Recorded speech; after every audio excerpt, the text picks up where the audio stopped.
Você quer? Bom, No vídeo de olha, falar enfim, chegou o dia que tanto esperou.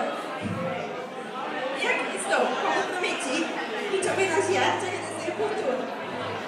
Aí eu vou começar a chorar aqui com ela. E diante das pessoas mais importantes da tua vida, te mostrar muito importante pra mim. Ai, bota as músicas. Não tem como. Eu fico muito feliz em ver que hoje estás realizando os teus sonhos. E fico mais feliz ainda por poder estar aqui contigo agora, vendo isso acontecer.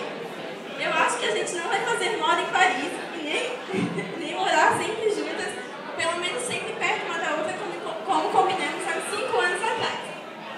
Mas acredito que sempre estaremos juntas, mesmo que não estejamos perto, porque sempre te carrego comigo nas lembranças das tardes jogando vôlei na rua e as em que tu me fez montar a casa inteira da porta e depois falar: amiga, não quero mais brincar. Ai, meu Deus.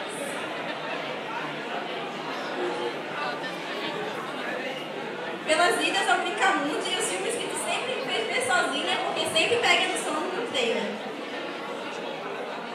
Por nossas experiências culinárias que nem sempre deram certo, e por pintar a parede da minha casa escondida comigo, que deixou de ser segredo agora.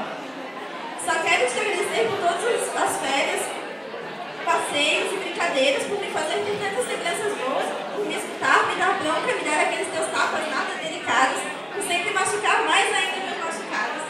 Pelas cartinhas, fotos, vídeos, festas, gargalhadas, quero que tu saiba que sou muito grata por todos esses momentos bons, e mais ainda por ter ficado do meu lado nos momentos mais difíceis, por ter enxugado minhas lágrimas e me dado um abraço quando eu precisava. Obrigada por tudo, amiga, por deixar de fazer tudo isso por ti também. Espero que a gente passe por muita coisa ainda juntas, e que tenhamos muitas histórias para contar para os nossos filhos, que por sinal serão melhores amigos assim como nós.